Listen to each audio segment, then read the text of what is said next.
transmitiendo por Facebook en 3, 2, 1, en vivo por Facebook, y ahora admitimos a los participantes.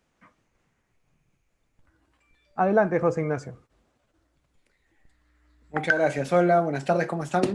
Un gusto saludarlos nuevamente. Mi nombre es José Ignacio Beteta, trabajo en la Asociación de Contribuyentes del Perú. Y como siempre, semanalmente es una gran alegría estar con todos ustedes y con nuestros amigos de la Fundación Naumann y con los expositores del día de hoy. Dos indicaciones prácticas antes de ya introducir el tema y tener las palabras de bienvenida oficiales. Busquen un lugar tranquilo, con buena señal. Busquen un lugar, digamos, en el cual puedan escuchar mejor. Las cámaras y los micrófonos van a estar apagados por un tema de orden. Todas las preguntas y comentarios desde ahora ya pueden hacerlas vía el chat de Zoom, para que puedan ahí poner las preguntas que vayan pensando desde ahora o los comentarios que van generando las exposiciones. Y les pedimos que firmen una lista de inscripción, una lista de asistencias que le vamos a hacer llegar, para que luego también puedan recibir las conclusiones y el certificado por participar de este conversatorio. Eso es importante. Y lo otro es, evidentemente, guardar, digamos, la mesura, la amabilidad, digamos, de los comentarios y las respuestas, para que podamos tener un ambiente de diálogo y de debate amigable. Cualquier comentario, cualquier evidencia, digamos, de alguna agresión o palabra violenta, digamos, tendremos que sacar al niño mal educado, mal criado de la clase. Sin ningún negro. Estoy muy seguro que todos ustedes la van a pasar muy bien. Vamos a debatir y conversar juntos sobre este tema que es tan importante. Así que sin más, los dejo con George Denner para que nos den las palabras de bienvenida. ¿Cómo estás, George? Gracias. Muy buenas tardes a todos ustedes. Bienvenidos a nuestro evento semanal que siempre hacemos juntos con nuestros amigos de la Asociación Contribuyentes. Y hoy tenemos un tema que es políticamente muy importante, con respecto también que hoy en Perú pasamos un récord. Tenemos más de 100,000 infectados después de 9 semanas de la cuarentena, imagínense. Y hoy hablamos del rol del Congreso, porque en esta crisis en casi todos los países es la hora del Ejecutivo, pero siempre falta la concentración al Congreso o a las cámaras de diputados, que también, o ellos son el más poderoso institución, porque ellos hacen las leyes. Y ahora, hoy vamos a hablar de este rol y estamos muy interesados en escuchar a nuestros panelistas, y después espero que tengamos una discusión también muy viva. Gracias. Muchas gracias.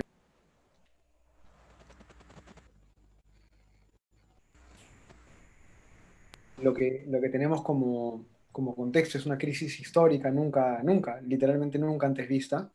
Creo que hay muchas reflexiones, muchos temas en medio de la discusión del debate, desde la Constitución, de la cual ya se viene hablando otra vez, y el control de los precios, y las AFPs, y, digamos, y los bonos, y las canastas, y tantas cosas, pero un poco más, un paso más arriba de todos estos temas sectoriales y estas polémicas por reformas, está el rol de los poderes del Estado, de las instituciones del Estado. Y si bien es cierto, es un tema que se ha tocado muchísimo, siempre es muy importante volver a algunos principios, algunos temas de fondo con respecto a la relación que debe existir o existe entre el Poder Ejecutivo y el Poder Legislativo. ¿Qué es lo que se espera de cada uno? ¿Cuál es el contexto en este momento de esta relación? Y sus retos, perspectivas, y qué es lo que viene hacia futuro, sobre todo con la intención de entender el rol del Congreso y de entender además la institucionalidad de este país, que en un año va a tener elecciones nuevamente, y estos vaivenes políticos frenéticos no van a parar, ¿no? Entonces creo que siempre es un buen momento para hacer un poco un alto y ir un poco a los temas de fondo. Para eso tenemos hoy día a dos personas, a dos amigos, a dos especialistas que que ya están, digamos, en todo este tema hace mucho tiempo, con mucha información, con mucha profundización. Carlos Meléndez, por un lado, que ya lo conocen, es politólogo, analista político, académico además, porque él sigue estudiando y seguirá estudiando, calculo, hasta que sea viejito, para que nos cuente un poco sus reflexiones y también un poco su perspectiva, porque él ha tenido ya varias, no solamente reflexiones hacia el aire, sino además teorías y propuestas o hipótesis de cómo deberían algunas causas y algunos efectos y algunos elementos que deberían tomarse en cuenta para construir institucionalidad en el país. Y por otro lado, a Marco Velarde, que ha tenido un rol en el Poder Ejecutivo como viceministro del Ministerio de Producción, viceministro de Industria y de Pymes. Entonces queremos que él nos cuente también un poco su experiencia ya en la cancha, digamos, ¿no? Y también sus reflexiones, porque también es una persona que ha estudiado y es un especialista en administración pública, entonces su experiencia y su opinión es muy importante. Entonces, nada, muchas gracias, ¿no?, por estar acá con nosotros, Carlos y Marco, y Carlos, te dejo la palabra para que empieces. Muchas gracias a los organizadores, muchas gracias a todos ustedes por tomar un tiempo y participar de este espacio de discusión, de presentación y discusión de ideas. Efectivamente, yo entre algunas de las funciones que tengo, formo parte de 50+1, que es un grupo de análisis político donde hemos venido haciendo desde el año 2016 sistemáticamente seguimiento a las labores del Congreso, seguimiento a las labores del Parlamento peruano. Y además del análisis que hemos hecho sobre las propuestas de ley, las iniciativas legislativas, tenemos dos instrumentos que uno de ellos hemos aplicado recientemente, que es una encuesta a una muestra de los representantes, de los legisladores. La hicimos el año 2016 antes de que asumieran funciones y la hicimos en los meses previos, en febrero y unas semanas de marzo, antes que asumieran el cargo los parlamentarios y antes que explotara la pandemia en el Perú. Entonces, yo les voy a mostrar, para comenzar con la discusión, con la presentación, yo les voy a mostrar dos gráficos que forman parte de este estudio, ¿ok? Donde podemos ubicar a la mayoría de parlamentarios, ¿ok? No sé, supongo que pueden ver el gráfico que lo estoy compartiendo en este momento. Sí, genial, perfecto. Nosotros hicimos encuestas, entrevistamos personalmente a 54 parlamentarios. No logramos entrevistar a parlamentarios, no es una muestra representativa porque no logramos entrevistar a congresistas del FREPAP. ¿Ok? No se logró porque nos agarró el trabajo de campo, se tuvo que cerrar e interrumpir por la pandemia. Y a muy pocos parlamentarios de Somos Perú y a muy pocos parlamentarios de Podemos como para poder tener una muestra representativa, pero sí tenemos muestras representativas del resto de bancadas. Y al momento de hacer preguntas, le hicimos preguntas sobre sus posiciones con respecto a si son pro mercado o pro Estado, no en esos términos. Hicimos varias preguntas sobre el tema para construir un índice de ubicación de posiciones en la economía. Y también un índice de posiciones con respecto a libertades sociales. Preguntas sobre la pena de muerte, preguntas sobre el consentimiento de matrimonio de personas de un mismo sexo y cosas por el estilo. Hicimos esas preguntas para construir un índice de posiciones económicas y construir un índice de posiciones sobre libertades sociales. Entonces, como ustedes pueden ver, en el eje horizontal están las posiciones económicas, donde el 1 es los más pro Estado y el 10 son los pro mercado, ¿no?, en términos teóricos. Y un eje vertical, un eje donde el 1 es conservador y el 10 es más liberal. Y en base a las respuestas de los congresistas agrupadas por bancadas, los ubicamos en estos 4 cuadrantes. Tenemos aquí el cuadrante pro mercado liberal, el cuadrante pro mercado conservador, el cuadrante pro Estado conservador y el cuadrante pro Estado liberal, ¿no? Entonces, liberal y conservador en temas sociales, como les dije. Fíjense los cuadrantes de la derecha, ¿ok?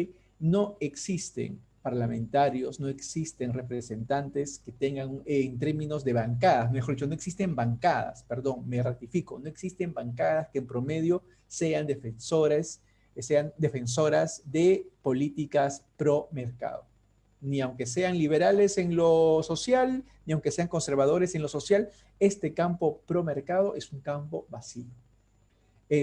Y más bien lo que tenemos es, las bancadas se ubican más en el campo pro Estado, inclusive algunas, como Fuerza Popular, que uno creyese que estuvieran más hacia la derecha, se encuentran en el campo pro Estado, y podría haber, eso sí, sí podría haber algún tipo de oposición en temas de libertades sociales, porque tenemos a 4 bancadas más en el ámbito liberal, ya sea de izquierda o de derecha, como el Frente Amplio o el Partido Morado, y tenemos bancadas conservadoras en temas sociales, como Alianza para el Progreso y Fuerza Popular.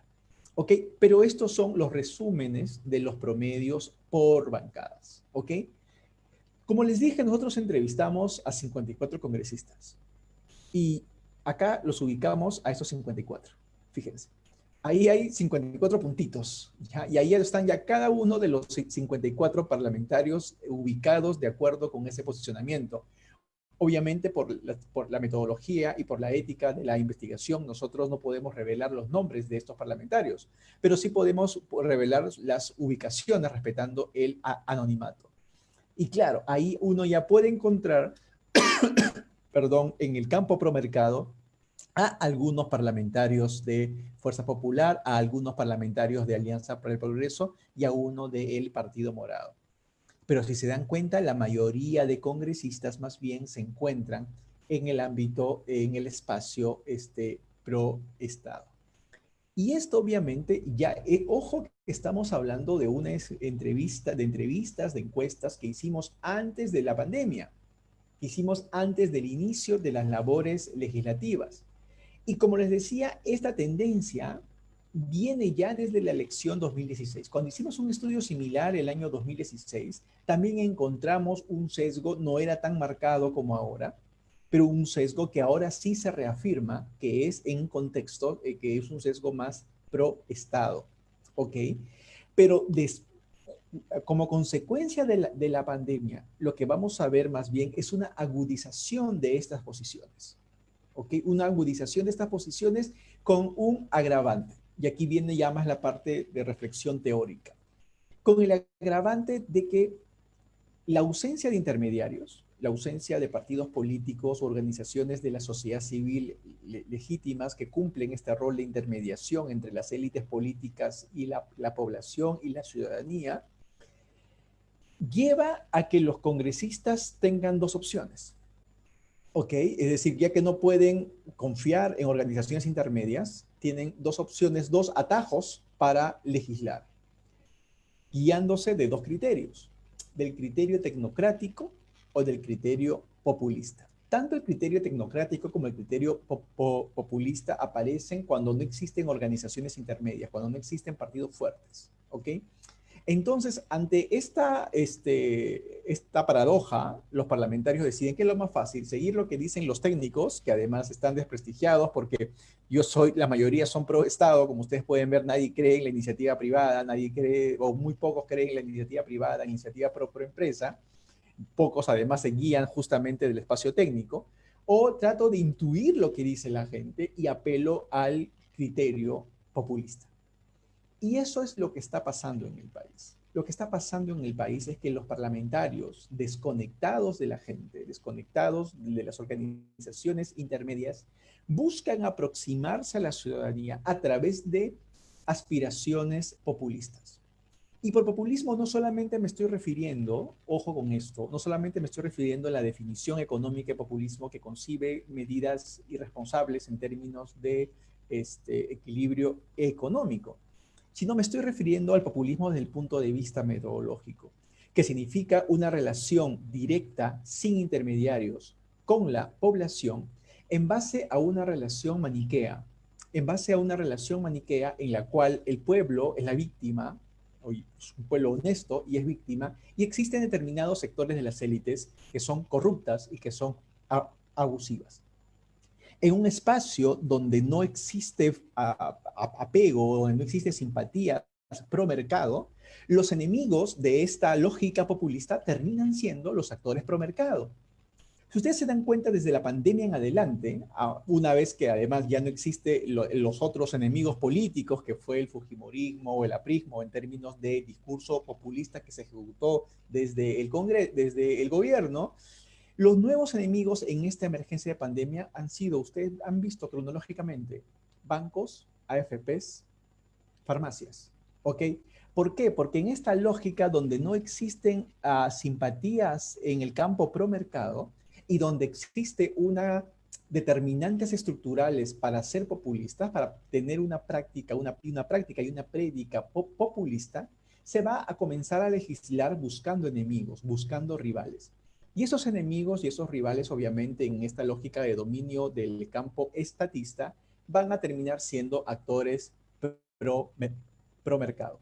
Y ojo que aquí no estamos hablando de un populismo solamente que es aplaudido por las clases populares, por las clases bajas, sino por todo. El populismo corta izquierda-derecha. El populismo corta es transversal ideológicamente. El populismo también es transversal en términos de clase. ¿Cuánta gente aplaude una columna o un artículo de opinión en la prensa donde se sataniza a las FPs, a las farmacéuticas o a los bancos?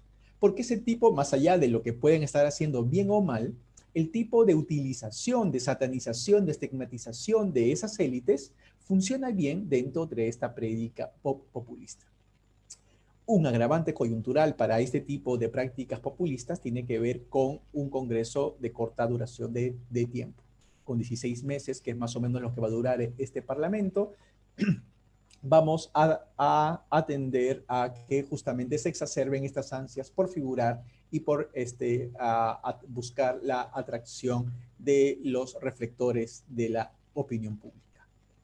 Para terminar entonces, tenemos un Congreso populista, pero no es por estos parlamentarios que hemos elegido en estos últimos meses, sino es una tendencia que ya vemos rastreando desde hace tiempo, y tendremos el año 2021 un Congreso populista también. Hay factores no solamente de dominio ideológico, sino también hay factores estructurales. Y obviamente la reforma política tiene que apuntar a evitar este tipo de relación populista entre las élites y la gente. Pero lamentablemente esto no veo que las propuestas que existen en el tablero están apuntando a afianzar relaciones más orgánicas con la sociedad civil.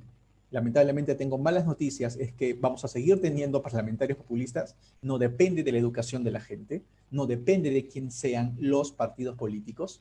Hoy en día es mucho más fácil, en el Congreso hoy día tiene mucho más poder un gremio de colectiveros que un gremio de bancos, precisamente por esta lógica que acabo de describir y que la dejo acá en este punto para las partes, el intercambio que tendremos más adelante. Excelente, Carlos. Muchas gracias. Definitivamente ya hay preguntas, ¿no? Y creo que las preguntas responden ya un poco al querer, digamos, ¿no? al deseo de la gente, ¿no? Porque acá preguntan, por ejemplo, bueno, entonces, si no es la educación, si no es, digamos, un tema tan de fondo, si el populismo va a continuar, si vamos a tener un Congreso popular, bueno, cuál es tu salida, digamos, de la ballena, ¿no? ¿Cómo salimos de la ballena? Sí, dale, Pati, sí. Pues estás con el micro apagado. Estoy con el micro prendido, ya está. Claro. Sí, no, hay una mano invisible, que no es la mano invisible de mercado, es la mano invisible del anfitrión que maneja los micros. ¿Cómo salir de esto? Necesitamos obviamente una reforma política concisa, una reforma política que busque la articulación de intereses. En el Perú tenemos un serio problema de agregación de preferencias, de agregación de intereses. Y vemos la representación solamente de un lado. Vemos la representación como que es el congresista que tiene que ser el amplificador de lo que quiere la gente. Y nos olvidamos que representación es una relación de ida y vuelta, donde el parlamentario o el congresista también tiene capacidad de formación de las demandas de la gente. El parlamentario y líder político también tiene que formar opinión, tiene que lograr articular esas preferencias de la población y decir, oye, por este lado no, pero por este otro lado sí. Entonces, ¿qué significa eso? Significa de cómo aproximar a los parlamentarios a la gente sabiendo de que no existen partidos políticos. Yo creo que reduciendo el tamaño de los distritos electorales. Necesitamos distritos electorales más pequeños. Necesitamos distritos electorales que realmente se ajusten, que logren enfocar, hacer zoom a la gente, hacer zoom a la ciudadanía. Porque si tenemos 35 parlamentarios por Lima, en realidad no tenemos a ningún parlamentario por Lima, ¿se dan cuenta? Pero si tenemos 2 parlamentarios por el distrito electoral, la Costa Verde, ya tenemos a 2 personas, por decir un nombre, ¿no? Ya tenemos a 2 personas que van a legislar por los intereses de Miraflores, de Miraflores, Barranco, Chorrillos, por decirlo de un modo, ¿se dan cuenta? Entonces, ¿por qué? Como no tenemos organizaciones intermedias fuertes y no vamos a tener, es iluso pensar en que vamos a tener partidos fuertes al 2021 o al 2026, es iluso pensar eso. Tenemos que pensar en otros mecanismos que sí nos permitan una mayor cercanía del parlamentario con la gente. Y eso se trata en hacer distritos electorales más pequeños. Y eso ha sido una agenda que lamentablemente no está, por ejemplo, en la discusión en términos de reforma política. De acuerdo. Acá hay otra pregunta que rescato. Hay una dispersión ideológica, hay una dispersión doctrinal, digamos, pero que en verdad más que dispersión yo la llamaría, hay una carencia de doctrina y de ideología. Porque finalmente lo que están triunfando son clichés, son ideas muy ligeras, muy superficiales. Ninguno de nuestros congresistas ha leído ni El Capital ni tampoco La riqueza de las naciones. Por lo tanto, no es que vayan a tener algo más de fondo. ¿Qué pasa? ¿Cómo te relacionas con un congresista así? Cuando no hay doctrina, no hay ideología, no hay partidos. Ahorita acabas de dar unas ideas claro, del tema de la cercanía con la gente, de los distritos, pero ¿a dónde tiene que estar? Mi pregunta quizás es distinta. ¿Cómo hacer que ese congresista tenga que, de alguna forma, vincularse a ideas y no solamente desparramar, digamos, propuestas que no tienen sustento o que no tienen una lógica detrás? Sí, muy bien. Yo creo que el congresista no tenemos que mandarlo ni a leer Marx ni a mandar La riqueza de las naciones. O sea, pero sí necesita a asesores que sí hayan leído. ¿Te das cuenta? Necesita un equipo detrás que sí hayan leído tanto El Capital o La riqueza de las naciones, de acuerdo con las preferencias de este parlamentario hipotético. Otro tema, por lo tanto, otro tema entonces pendiente que se resuelve con reformas políticas son los think tanks partidarios. Necesitamos atraer, no necesitamos que el Congreso sea una burocracia de asesores que son, que reparten papeles y sellan documentos. Necesitamos un Congreso más ligero en términos burocráticos, pero necesitamos una tecnocracia política, una tecnopols, fuera del Congreso, en think tanks partidarios que estén preparando leyes. El resultado, el output de un think tank partidario no tiene por qué ser un paper o un libro. El resultado de un think tank partidario tiene que ser una propuesta de ley. Una propuesta de ley inspirada justamente, o ya si eres marxista en El Capital, o si ya eres liberal en La riqueza de las naciones. Pero justamente necesitamos fortalecer think tanks partidarios, y si existe financiamiento público o se puede canalizar financiamiento privado a los partidos políticos, no hacerlo directamente al congresista, sino hacerlo a través de estas estructuras de asesores funcionales. De acuerdo. Entonces, digamos, también hay que invertir por la institucionalidad de los partidos y en ese sentido los recursos públicos pueden servir para eso, digamos, ¿no? Hay unos comentarios que de alguna forma han respondido, porque claro, tener un congreso de este corte populista de alguna forma ya te va diciendo por dónde va a ir la mano en las elecciones presidenciales. O sea, no es que vamos a tener candidatos presidenciales que sean muy distintos, ¿no? Es parte ya del ecosistema en el que estamos. ¿Cómo ves tú las elecciones presidenciales? Va a ser una competencia de populistas para todos los gustos. El populismo, como ustedes saben, es transversal a ideologías políticas. Puede ser de izquierda, puede ser de derecha, puede ser de centro. Yo catalogo a Vizcarra como populista de centro, por ejemplo. Y lo que vamos a ver es populistas de todas las vertientes, pero con una particularidad. El populismo se ubica en la posición anti-establishment, es decir, en contra del sistema. Por lo tanto, estamos en momentos donde hay la mayor amenaza al modelo económico. La amenaza al modelo económico no viene de un Humala, no viene de un radical del sur. La amenaza del modelo viene precisamente de toda esta, de tener tantos populistas polulando tanto de izquierda y de derecha. En este estudio que hicimos en 50+1, preguntamos a los congresistas si es que quisieran que la Constitución del 93 se mantuviera. Fíjense, solo el 20% están a favor de mantener tal como está la Constitución del 93. ¿Ok? Solo el 30% está a favor de mantener el capítulo económico de la Constitución del 93. Entonces, ese ánimo prepandemia que nosotros ya identificamos en el estudio va a agudizarse después de la emergencia del COVID-19.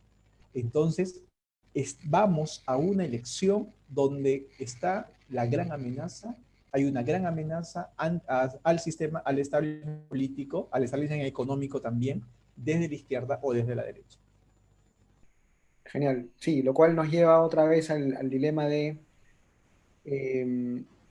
más que al dilema, a la reflexión ya un poco más histórica de cómo así los que en este momento son considerados establishment y por lo tanto son los enemigos de los populistas han llegado a estar ahí.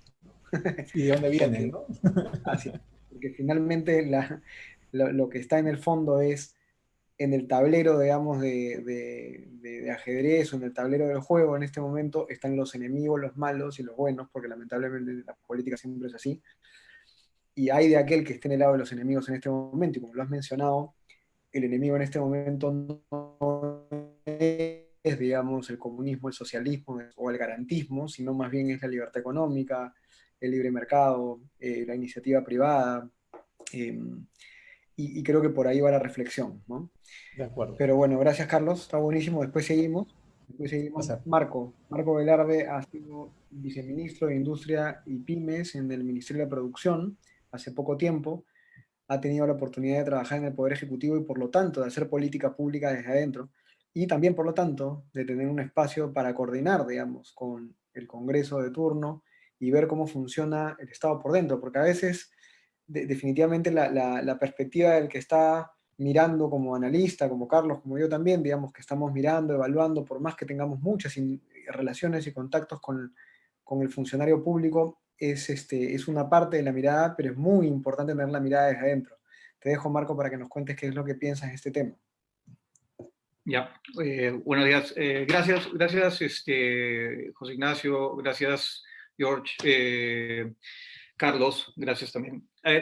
Rápidamente voy a tratar de hacer dos cosas. Voy a dar mi perspectiva rápida, pero tengo unas notas que había preparado, voy a tratar de pasar por ellas rápidas, pero creo que en conclusión hay dos puntos específicos. Uno es que el Perú se ha olvidado de trabajar con el Congreso. No quiere trabajar con el Congreso y lo ha dejado solo. Entonces el Congreso está haciendo su cosa, ¿no?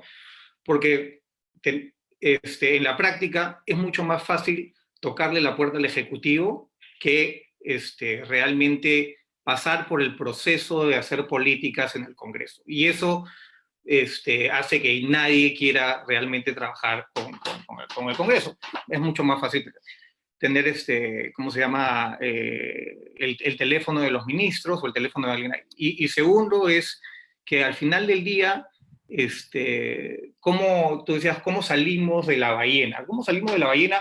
Hay muchas cajitas, hay muchas cosas que se pueden mover, efectivamente hay muchos modelos que se pueden replicar, pero al final del día es, ¿cómo se llama? Es el ciudadano mismo que tiene que participar a través del Congreso en política. Y no tiene que ser congresista, ¿no? Y no tiene que ser asesor, y no tiene que ser, pero sí tiene que llevar su queja al Congreso. Si es que no usamos el Congreso, todo lo demás está relativamente perdido, ¿no? Y eso va a ser mi conclusión. Voy a tratar de pasar por mis notas, y si se hace muy largo las corto, pero un poquito para darle un poco contenido a lo que he estado tratando de decirles. Entonces, más que nada voy a tratar de responder al título, a la pregunta de qué Congreso necesitamos, ¿no? Y cómo podemos hacer que funcione mejor, ¿no? Pero podemos hacer que funcione mejor, pero para eso tenemos algunos requisitos como cualquier otra cosa. Uno, tenemos que seguir las instrucciones del Congreso. ¿Cómo funciona? Tenemos que trabajar como requieren las instrucciones. No nos podemos inventar instrucciones a la mitad, ¿no?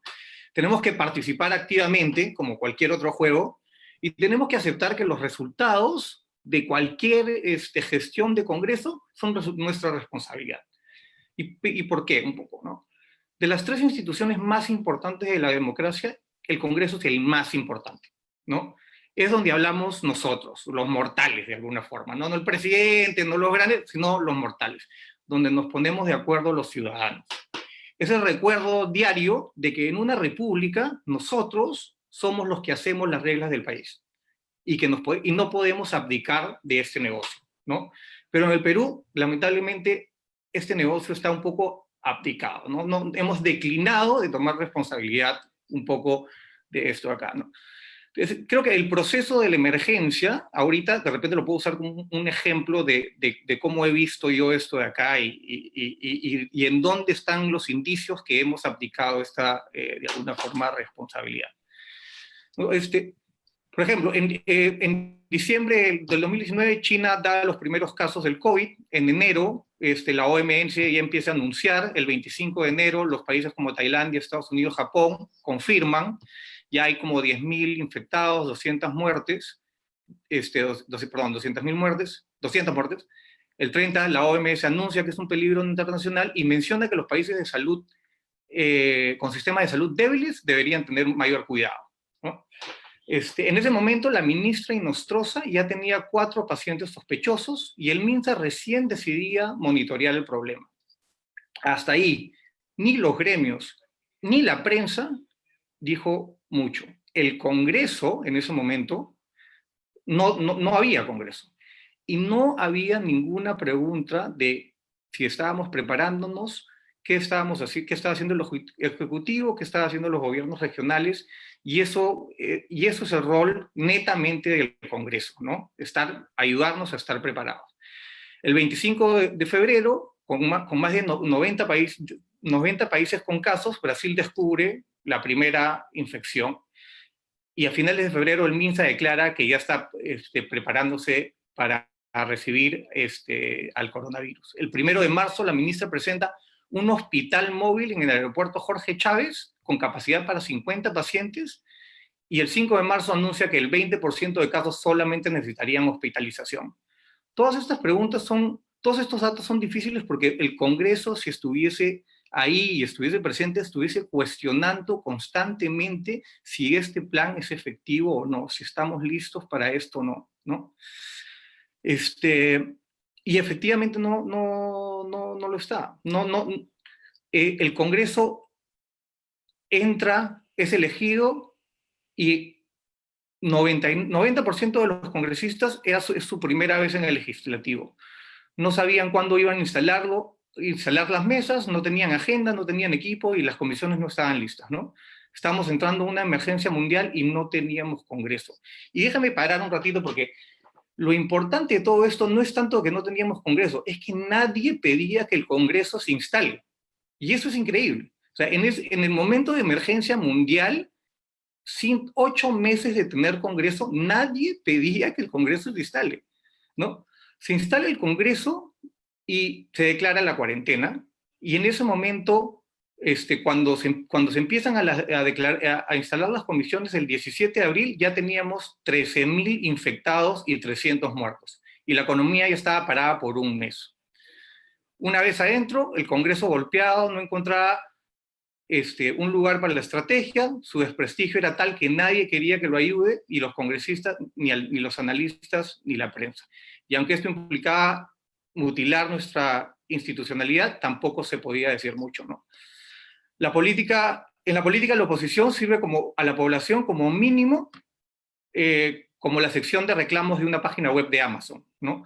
Ayuda a que el Ejecutivo vea dónde puede mejorar. Ya decidiría el Ejecutivo si puede mejorar o no. Pero tampoco se le escuchaba al Congreso, ¿no? Sin embargo, cuando algún congresista sacaba el cuello para cuestionar algún asunto, la voz mediática decía que no era momento para criticar. Los golpes a la institución legislativa durante 3 años pasaban factura, el gobierno había concentrado el poder y no había espacio para más opiniones. El Ejecutivo se había adjudicado el monopolio, y el gabinete conformado rápidamente, que debía durar hasta que instaure el nuevo Congreso, ahora tenía que administrar una crisis global sin precedentes. Pero el control comunicacional con un Congreso abatido había sido estupendo, y mientras el discurso publicitaba una respuesta contundente, la realidad parecía develar goteros bien intencionados. Así, con el pasar de las semanas, el Ejecutivo fue encontrando segmentos que faltaban cubrir, y parecía que luego de la publicación de una norma alguien llamaba al gobierno a echarle luz que se había olvidado de un grupo del Congreso, de personas que necesitaban ayuda, ¿no? El 16 de marzo se hace el bono para las personas de extrema pobreza, después el bono 318, después el FAE-MIPE, después el Reactiva Perú, y así sucesivamente se entró en un proceso de gotero de dar ayuda, ¿no? Durante este proceso, gremios como el gremio de Gamarra, el gremio de restaurantes, plataformas electrónicas, servicios publicitarios, las APAFAS mismas, un poco estaban buscando cuál era el teléfono de los ministros que los podían ayudar, ¿no? Porque realmente no se veían en la figura. Y entonces volvemos un poco al tema de fondo. ¿Cómo tomamos, cómo nos ponemos de acuerdo? ¿Cómo tomamos decisiones en este país? Y claramente no es por el Congreso, ¿no? Y en general nos ponemos de acuerdo por decreto, o mejor dicho, el presidente nos pone de acuerdo por decreto. Entre las peleas internas del gabinete, asesores invisibles, empresarios que pueden llamar a los ministros, el Ejecutivo actualmente hace lo que puede sin dolo, pero hace lo que puede. Una llamada al gabinete del Congreso, si bien es más directa, distorsiona el proceso democrático. El proceso que está hecho para asegurar que todos los representados estén en las políticas de Estado, que no pueda faltar nadie y que todos van, en caso de emergencia, a recibir algo. La pregunta es, ¿quién decide quién recibe primero? ¿Quién decide cuánto recibe y quién decide quién no recibe? Estas cuestiones son súper importantes y tienen que pasar por el Congreso. Sí, pero ahora no, el Congreso no ve absolutamente nada de eso, ¿no? Ya, ver asegurar si los recursos son suficientes para esta gente, para las minorías, asegurar que efectivamente hay recursos para los policías, los médicos, el personal que necesita ayuda, asegurar que estas cosas están llegando efectivamente a las regiones. Eso es el control, lo tiene que hacer el Congreso, pero realmente no se está haciendo, ¿no? ¿Y qué hacen los que no tienen el número del ministro, ¿no? ¿Qué hacen los que están relativamente tratando de esperar que alguien en el Ejecutivo diga, bueno, nos hemos olvidado de tal persona o no? Y así hoy todo está pesado entre unas pocas personas, con un Congreso manco, ¿no? Ciego, y con un ancho de banda limitada que el Ejecutivo solamente puede ver cierta cantidad de problemas, no puede ver todo a la vez. Y esto no es la primera vez que pasa, ¿no? O sea, cuando yo estuve en el gobierno, también creo que tomamos esa posición, ¿no? Si el Congreso si no teníamos mayoría en el Congreso, era mejor no trabajar con el Congreso, ¿no?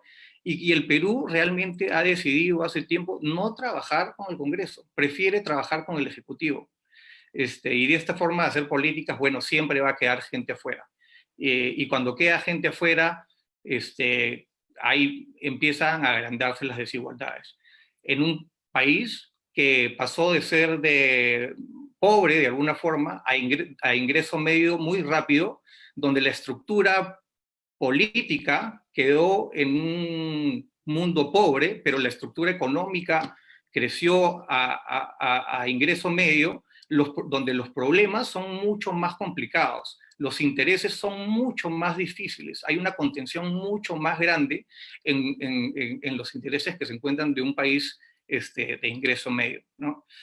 Y en ese mundo, ¿cómo ponernos de acuerdo? Realmente se necesita que estemos comprometidos participando en el escenario político. Sí, pero el escenario político no es el ejecutivo, ¿no? El escenario político realmente es el Congreso. Pero no siendo congresista, no siendo asesor, pero puede ser de diversas formas, pero tienes que trabajar con el Congreso. Si no dejas, si dejas el Congreso solo y te vas al Ejecutivo, el Ejecutivo va a tener dos pesos más grandes, ¿no? El de ejecutar y el de asegurarse que su ejecución está bien. Y el Congreso va a tratar de buscar la ayuda, va a tratar de buscar va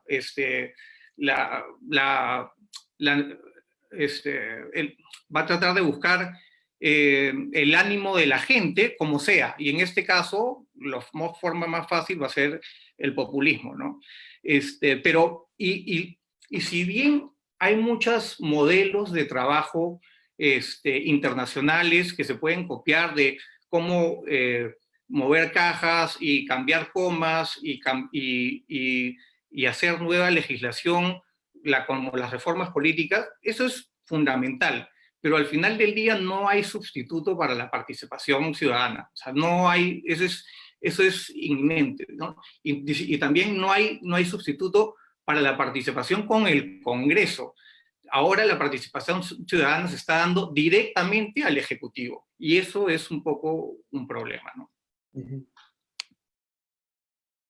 Está muy bien. Bueno, nada, has hecho una descripción de verdad bastante realista, digamos, de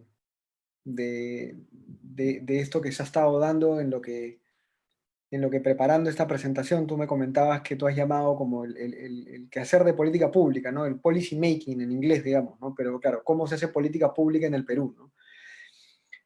Y efectivamente, lo que has descrito es lo que se está dando, o sea, una concentración de poder en el Ejecutivo, un Congreso ciego, medio aislado. Por aquí alguien pregunta, te la suelto así rápida para que la respondas así tipo, la agarres en primera. ¿Tendríamos que perfilar a los congresistas? ¿Tendríamos que tener algún filtro para los congresistas o mantenemos este principio de representatividad por encima del principio de meritocracia, digamos, o de capacidad? Yo creo que mi respuesta le va a molestar a todo el mundo, porque lo que realmente no es lo que está funcionando no es el Congreso. Lo que realmente no está funcionando somos nosotros, que no estamos haciendo ¿cómo se llama? El engagement a los congresistas que tenemos que hacerlos, ¿no? O sea, para mí, mira, yo te digo, yo estaba trabajando con unos gremios y los gremios me decían: Marco, yo no quiero ir al Congreso, porque ¿para qué voy al Congreso? Prefiero ir al Ejecutivo, ¿no? Entonces, el negocio del Congreso, el lugar donde realmente el país se pone de acuerdo, no es el Congreso en el Perú, es el Ejecutivo, ¿no? Y hay un tema en el policy making process, ¿no? En el proceso de hacer políticas, que es tan importante como la sustancia de la política pública per se, que es el proceso. O sea, tú puedes tener la mejor política, pero si no pasa por un proceso de conversación, un proceso de convencer a la gente, un proceso de el día siguiente de que se apruebe, o no se cumple, o lo cambian al año después. Porque la política no es un plugin, no lo enchufas un día y mañana, o sea, no podemos vivir decretando, o sea, la realidad decretando, ¿no? El compromise, digamos, que se genera en el proceso de hacer la salchicha, que es la política, eso es lo que no te garantiza, pero te ayuda a que esa política vaya a quedar más que nada, ¿no? Totalmente de acuerdo. Y te doy 45 ejemplos que no los voy a dar, pero han habido ejemplos de cómo en varios momentos de los últimos 15, 20 años, muy buenas políticas públicas o normas, regulaciones fueron implementadas, pero como nunca tuvieron ningún tipo de arraigo, ni de consistencia y de popularidad, dicho en palabras sencillas, al siguiente gobierno, como tú bien dices, o al siguiente congresista o al siguiente poder ejecutivo, se cambiaba la norma y se iba para atrás, ¿no? Y ya no tenías cómo defenderla porque simplemente no la habías construido desde abajo, sino que aprovechaste la coyuntura para meter una normita que era súper positiva para el país, pero no tenía legitimidad justamente en la construcción, ¿no? Y Claro, mira, o sea, sí, yo tal te cual. pongo un ejemplo clarísimo de eso fue que en el 2017 salió un decreto legislativo para que el sector privado pueda participar en el tratamiento de aguas residuales. ¿A quién le podría molestar ideológicamente que la empresa privada trate agua con caca?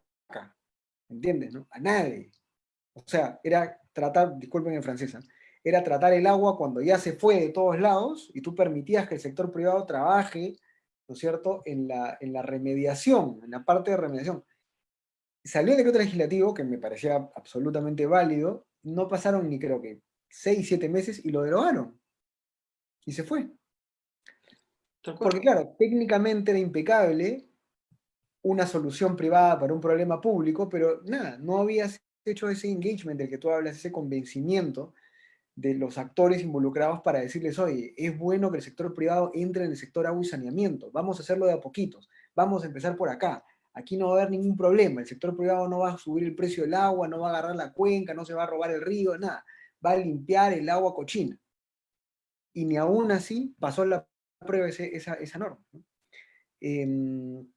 Entonces, nada, de verdad que es una descripción muy, muy clara la que has planteado, y creo que hay muchas reflexiones. Por aquí preguntan, digamos, claro, la ciudadanía. ¿Hay alguna, tú mencionas la ciudadanía y la ciudadanía está muy bien, ¿hay alguna estructura en la misma regulación, en la misma legislación, justamente del Congreso, y te diría yo del Poder Ejecutivo, tú que has sido funcionario público, que vincule las decisiones del Poder Ejecutivo directamente a este proceso del que tú hablas con la ciudadanía? ¿Hoy O sea, día existe algo?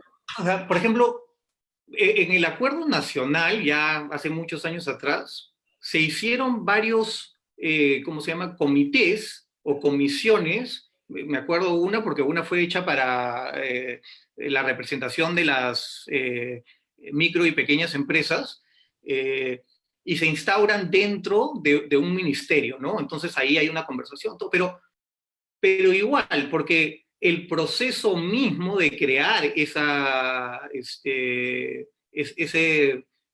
comisión, el proceso mismo de que lleva a la elección de esos, es un proceso unilateral, ¿no? Es un proceso donde la gente misma no ha participado. Y la democracia es un poco así. La democracia te deja a ti para que tú formes tus grupos y que la base sea tan sólida como la fuerza del grupo, digamos, ¿no? Y no necesita un decreto para que te exija que tú hables con X entidad, sino que es el derecho mismo del ciudadano coger el teléfono e ir a llamar a su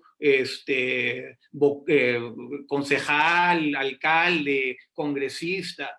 Y mientras no hagamos eso, toda la infraestructura alrededor ¿cómo se llama?, que creamos, siempre va a tener un vacío. No te digo que no va a pasar, pero siempre va a tener un vacío, que es el motor que propulsiona todo esto, que es la ciudadanía, ¿no? De acuerdo. Bueno, hay bastantes comentarios por acá que tienen que ver con esta preocupación por el perfil del congresista número uno, lo dejamos por ahí, pero como ha dicho Marco, hay un problema, digamos, no solamente ya en la persona, sino en nosotros, los ciudadanos, que no tenemos una participación política activa. Y definitivamente hay también, como tú dices, problemas en el Poder Ejecutivo y en este empoderamiento, creo yo, un poco distorsionado que ya ha asumido, ¿no? Entonces todo este policy making se queda en el Ejecutivo y no pasa, ¿no? Por donde debería pasar. Esta pregunta es para Carlos, y Carlos está por ahí también, me imagino. Esta pregunta es para los dos. Se la voy a patear a Carlos primero. Carlos, ahora es un momento de reflexiones, que conversemos entre los tres, que la gente siga preguntando. Hay una gran fortaleza de este gobierno y es la parte comunicacional, la parte político-comunicacional, digamos, lo cual está haciendo que el discurso sea muy, muy sólido, obviamente con todo lo que eso implica, y que no vamos a hablar ahora de sospechas ni de suspicacias, pero ¿cómo has visto todo este tema de comunicación política? ¿Cuál es el rol de la prensa, por ejemplo, las encuestas? ¿Cómo ha jugado este partido del presidente? Y hablo del presidente saliéndome del Congreso justamente porque esta fortaleza comunicacional ha hecho que el Congreso se vea más débil todavía, porque el Congreso no es unívoco. El Congreso por naturaleza es diverso, caótico y plural, y por lo tanto no puede tener una estrategia comunicacional única, porque pues son 12 bancadas y nadie va a querer decir lo mismo. ¿Cómo ves este balance acá de poder, digamos, en términos comunicacionales? Sí, la comunicación funciona bien, sobre todo si es que logra sintonizar en el caso de análisis con la lógica populista de encontrar responsables, de encontrar enemigos, de encontrar culpables. Si vemos una tendencia desde el inicio de la gestión de Vizcarra en temas comunicacionales, ha sido su capacidad de poder posicionar en la opinión pública quién es el malo de la película. Y logrando posicionar quién es el malo en la película, no solamente hace que el foco de atención de los principales actores, voluntaria o involuntariamente, se fijen en ese malo de la película, que le sigan el cuento, sino que también zafan responsabilidad, ¿no? Entonces, claramente en una oposición Congreso Ejecutivo, el malo de la película ha sido el Congreso anterior, el actor fujiaprista, como se le denominó, terminó siendo ese enemigo. Pero ahora los enemigos son pues varios y la habilidad que tiene comunicacional el gobierno tiene que ser justamente ahora en zafar responsabilidad. Los culpables es la gente, los culpables es la gente que no se comporta de la manera que debería hacerla para evitar la propagación de la pandemia. Los culpables son los gobiernos subnacionales. El tema de los mal llamados caminantes, en realidad fue una mala recepción de parte de los gobiernos regionales y de las alcaldías.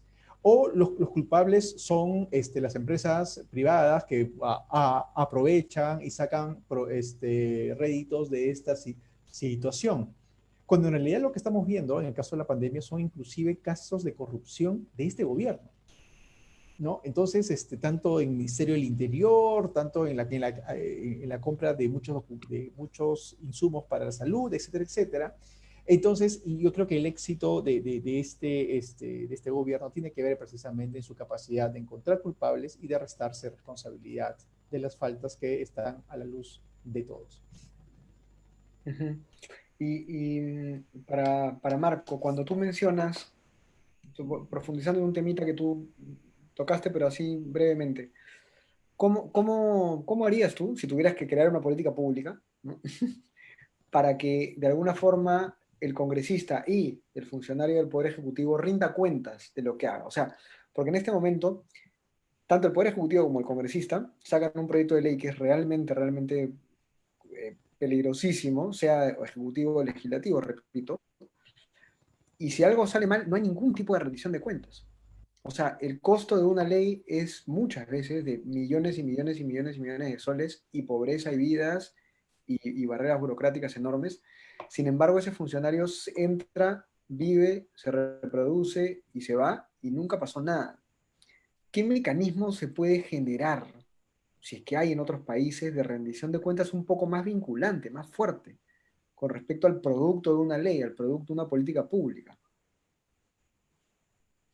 Pero creo que, o sea, tú lo que estás diciendo es, o sea, ¿qué pasa cuando una política pública es, entre comillas, mala, ¿no?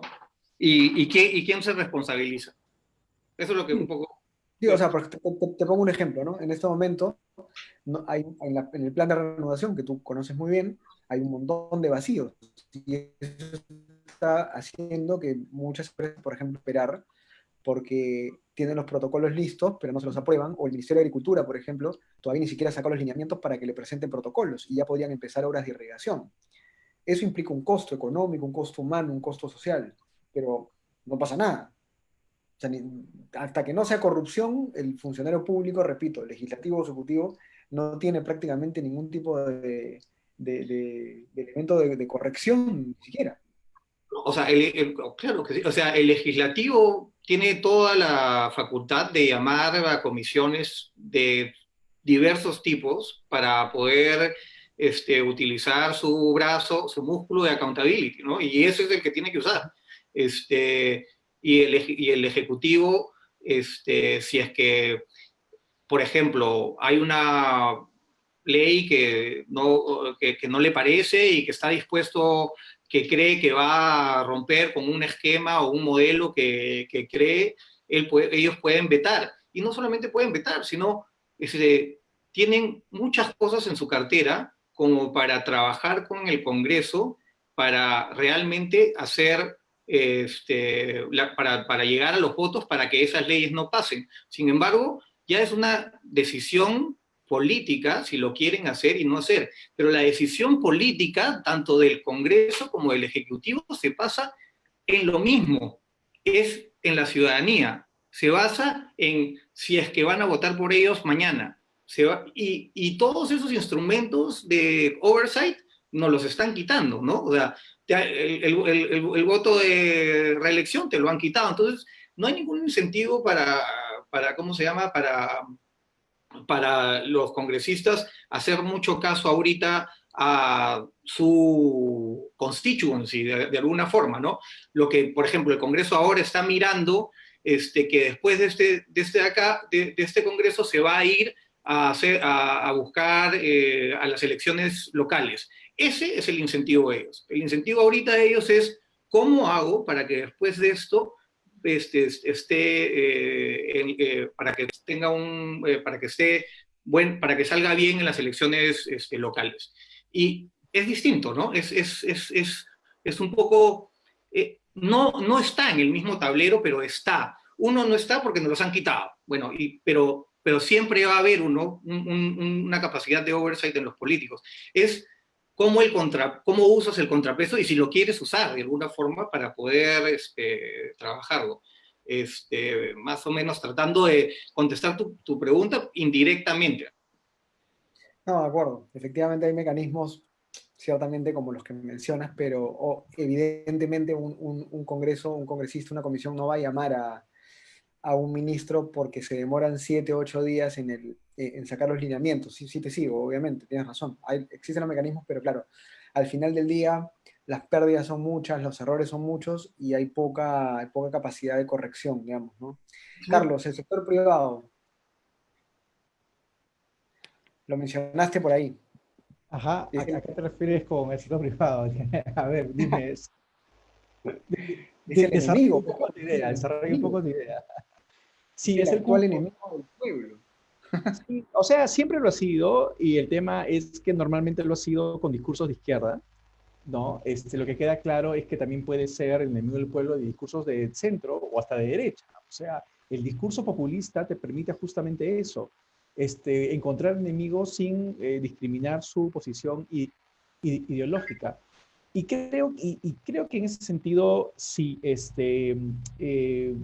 pues por lo que mostraba en el gráfico de posicionamiento de los parlamentarios, ¿no? Hay claramente y los efectos de la pandemia en ese sentido hacen que los reflejos estatistas crezcan, estén más a flor de piel y que por lo tanto quede fuera del alcance de las afinidades positivas estos actores privados, ¿no? Y claro, con el desprestigio que tiene el sistema, con el efecto de la caída, entre comillas, obviamente, del modelo chileno, hace que todo lo que suene a actores pro sistema, actores de mercado, actores de neoliberalismo, terminen siendo desprestigiados. A mí no me preocupa que alguien del Frente Amplio lo diga, que alguien del grupo de Antaurumala lo diga. Lo que sí me preocupa es que se convierta en sentido común.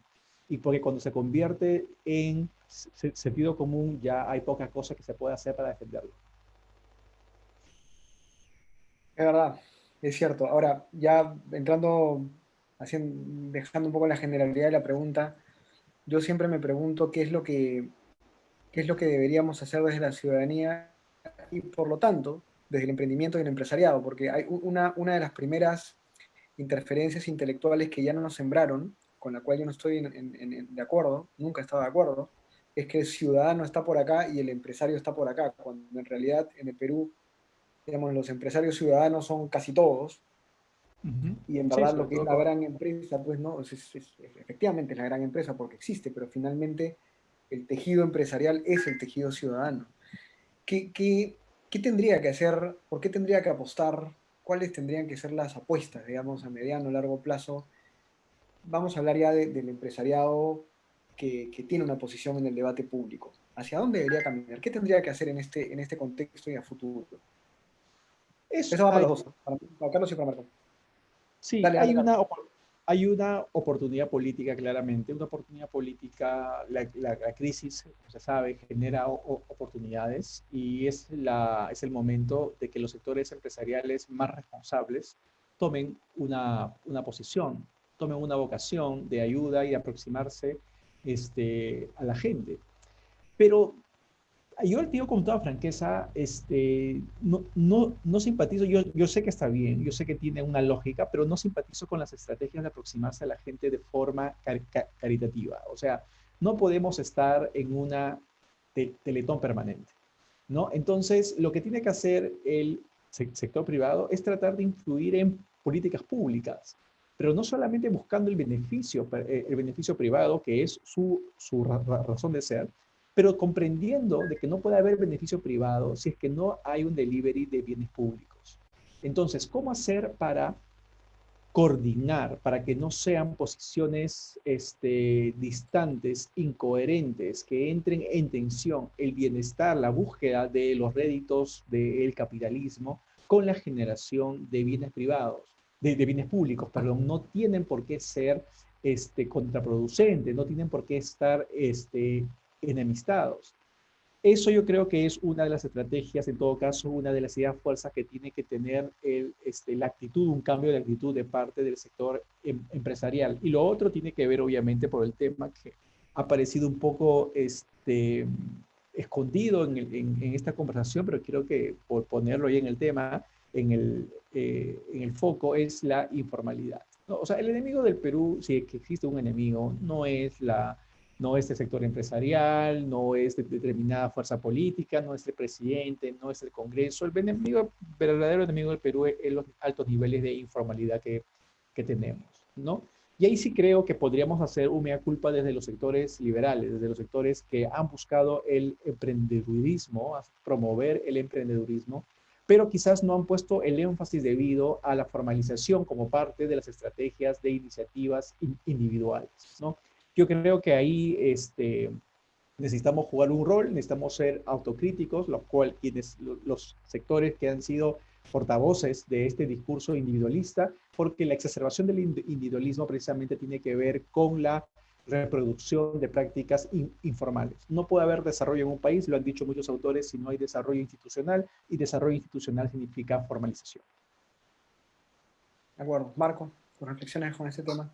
Sí, no me voy a inventar absolutamente nada. Creo que Carlos le dio en el clavo. O sea, creo que, mira, tenemos que reconocer que este es otro país distinto al que fue en los 90s, ¿no?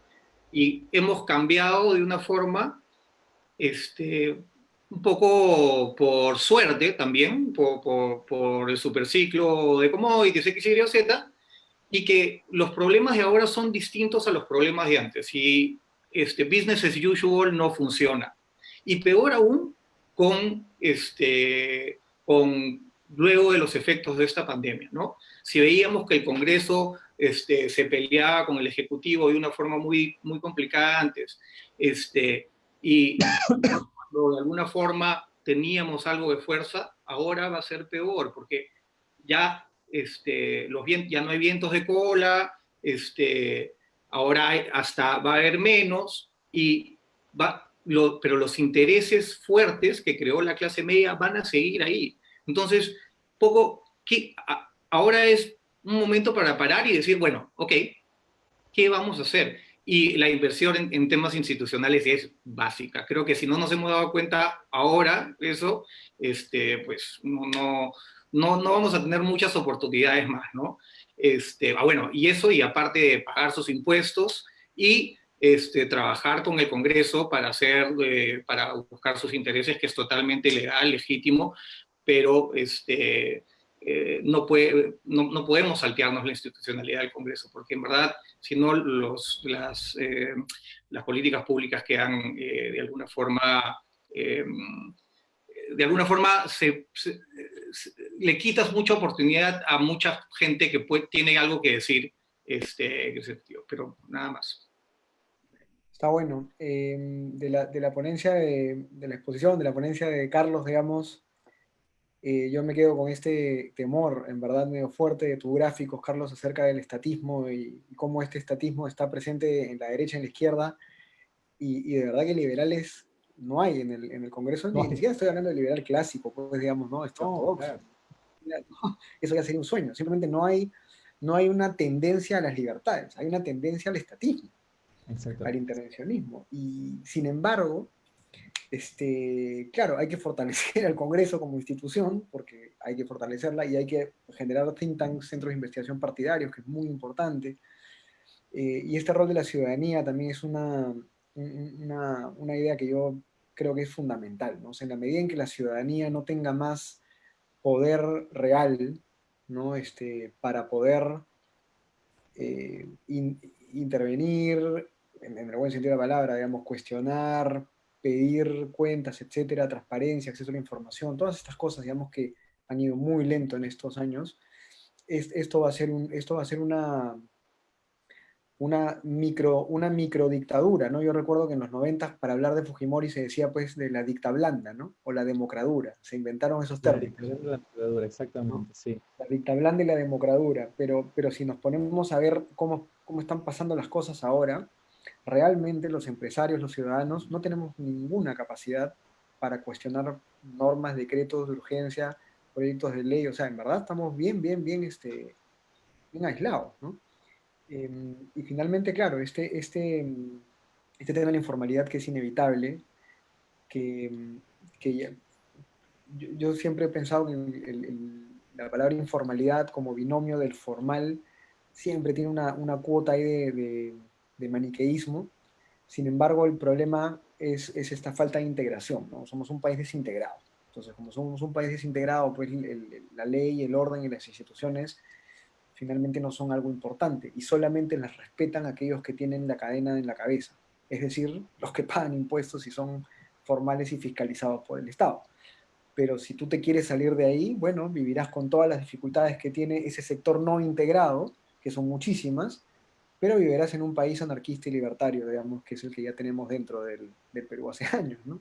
Sí. Pero nada, últimas reflexiones de ambos, por favor, ¿qué es lo que piensan, qué conclusiones nos querrían dejar? Sí, quizás para finalizar, enfatizar los puntos iniciales de mi presentación. El modelo no tiene quien lo defienda. El modelo económico en el Perú no tiene defensores en el Congreso. Hoy día en el Congreso, es más, cuando se habla de grupos de poder económico, un término que estuvo en debate en redes sociales en los últimos días, en realidad yo creo que no tienen poder económico quizás, pero no tienen poder político legislativo, ¿no?